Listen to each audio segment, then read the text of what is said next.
Ada ruangan di dalam kepalamu yang gak pernah kamu masuki. Pintunya gak pernah dikunci. Gak pernah. Tapi kamu gak pernah muter gagangnya. Karena kamu bahkan gak sadar ruangan itu ada. Di dalam ruangan itu, ada versi dirimu yang belum pernah kamu kenal. Versi yang bisa lihat koneksi yang orang lain lewatkan. Yang bisa ngubah ide biasa jadi sesuatu yang bikin orang berhenti dan bilang, kenapa aku gak kepikiran itu ya? Kreativitas itu bukan hadiah buat orang-orang tertentu sejak lahir. Itu kayak kode yang udah ada di setiap manusia. Cuma kebanyakan dari kita lupa cara bacanya. Sekarang kita akan masuk ke ruangan itu.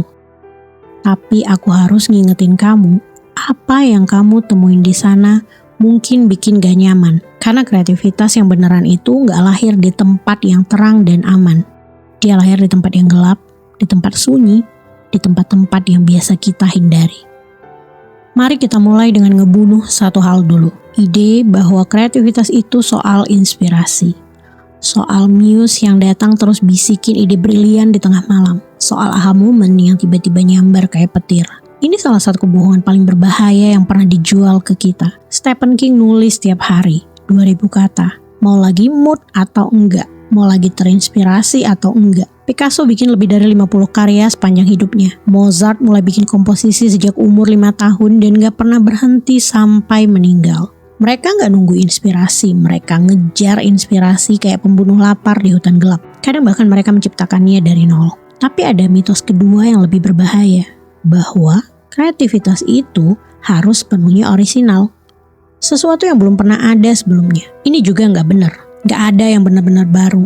Setiap ide itu remix, setiap karya adalah campuran dari ribuan pengaruh yang dihancurkan, lalu dibentuk ulang di kepala seseorang. Steve Jobs nggak nemuin komputer personal, dia ngambil ide dari Xerox dan bikin versi yang lebih elegan. Shakespeare ngambil plot dari cerita-cerita lama, lalu nambahin kedalaman psikologis yang belum pernah ada. Kreativitas itu soal koneksi, soal melihat dua hal yang kelihatan yang gak nyambung, lalu nemuin benang merah yang orang lain gak lihat. Sekarang kita ngomongin musuh sebenarnya dari kreativitas. Dan ini bukan yang kamu kira. Bukan kurang waktu, bukan kurang bakat, bukan kurang ide. Musuhnya lebih gelap, lebih dalam, yaitu takut dinilai. Suara di kepalamu yang bilang, ini bodoh, orang bakal ngetawain, ini gak cukup bagus, kamu gak cukup bagus. Suara itu ada namanya. Psikolog menyebutnya inner critic. Tapi kalau jujur, itu kayak penjaga yang berdiri di depan pintu kreativitas kamu.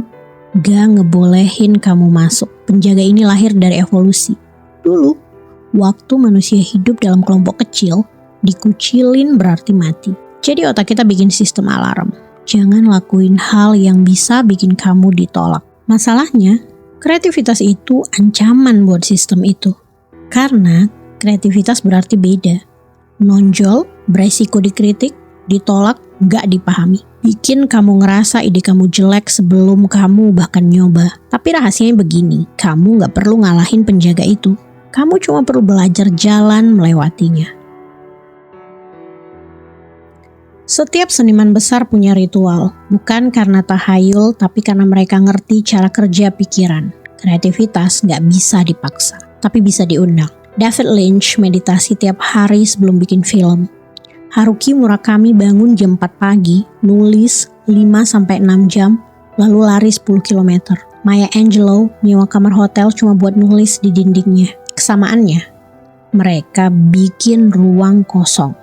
Di dunia penuh notifikasi, email, media sosial, otak kita gak pernah benar-benar kosong.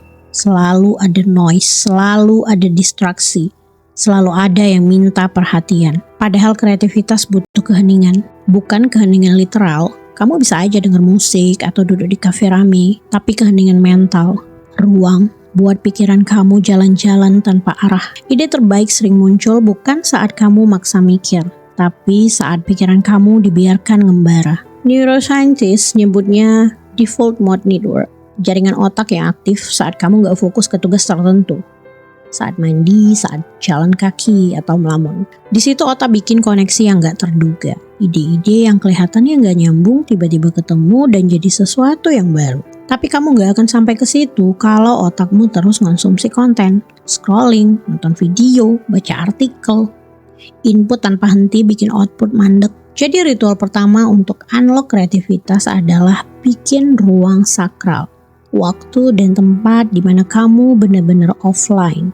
Tanpa ponsel, tanpa internet, cuma kamu dan medium kreatifmu. Keyboard, kanvas, alat musik, apapun itu. Mulai 20 menit aja, duduk, rasain bosan, rasain gak nyaman, rasain dorongan buat ngambil ponsel.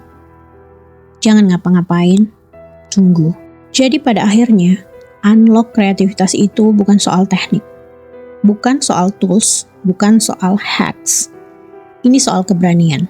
Berani duduk di ruang gelap itu, berani ngerasain gak nyaman, berani bikin sesuatu yang mungkin jelek, berani buka kerentanan, berani mencuri ide lalu ngeremix jadi milik sendiri. Pintu itu gak pernah dikunci, gak pernah. Kamu cuma perlu muter gagangnya dan masuk. Apa yang kamu temuin di dalam mungkin menakutkan, mungkin berantakan, mungkin gak sesuai bayangan. Tapi itu milik kamu, dan gak ada satu orang pun di dunia ini yang bisa menciptakan apa yang bisa kamu ciptakan. Masuk aja, gelapnya gak akan nyakitin kamu. Justru, dari sanalah cahaya paling jujur muncul.